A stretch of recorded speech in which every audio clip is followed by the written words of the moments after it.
સંગ્રહના અભિયાન વચ્ચે રાજ્યના 2 જિલ્લામાં એક પણ ખેત તલાવડી ન બન્યાની વિગતો સામે આવી। વિધાનસભા ગૃહમાં ચોંકાવનારી આ માહિતી સામે આવી છે। ધારાસભ્ય ધવલસિંહ ઝાલાના સવાલમાં મંત્રીએ કર્યો છે સ્વીકાર।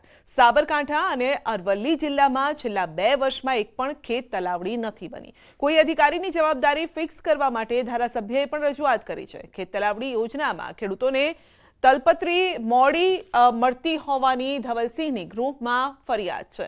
તો તાળપત્રી મોડી મળતી હોવાથી ખેત તલાવડીનો હેતુ પાર નથી પડતો।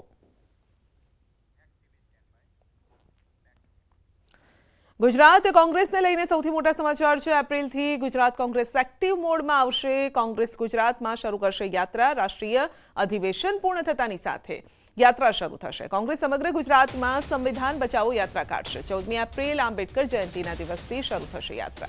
કોંગ્રેસની સંવિધાન યાત્રા ગુજરાતમાં લાંબા સમય સુધી ચાલશે। રાહુલ ગાંધી સંવિધાન યાત્રામાં જોડાય તે અંગે પણ આયોજન થઈ રહ્યું છે।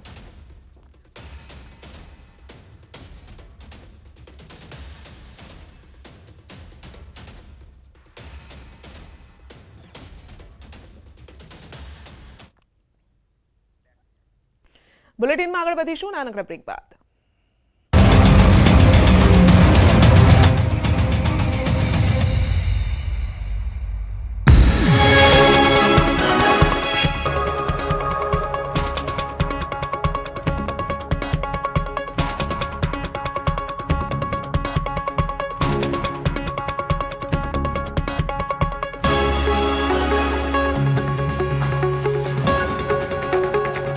लीजिए आपकी।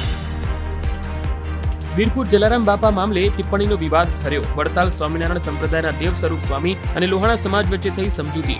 દેવ સ્વરૂપ સ્વામીએ લોહાણા સમાજની માફી માંગી। અનુકૂળતાએ જ્ઞાનપ્રકાશ સ્વામી મંદિર અને પરિવારની માફી માંગશે। સુરતમાં જલારામ બાપા સામે નિવેદન કરનાર જ્ઞાનપ્રકાશ સ્વામી ભૂગર્ભમાં ઉતર્યા। પધરામણી કરવા ગયા હોવાનું કોસાડ સ્વામિનારાયણના સાધુઓએ દાવો કર્યો। જ્ઞાનપ્રકાશ સ્વામીના સાધકો હથોડી સાથે નજરે પડ્યા।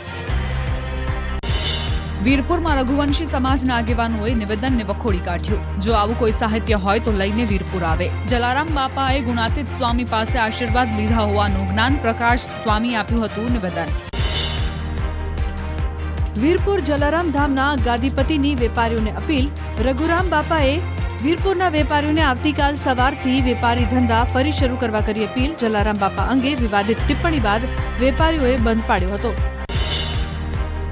જલારામ બાપા પર વિવાદિત ટિપ્પણી કરનાર જ્ઞાનપ્રકાશ સ્વામી અગાઉ પણ આવી ચૂક્યા છે વિવાદમાં। 2021માં નાગબાઈ માતાજીને લઈને કરી હતી વિવાદિત ટિપ્પણી। આ ટિપ્પણી બાદ કેટલાક લોકોએ સ્વામીને માર્યો હતો માર।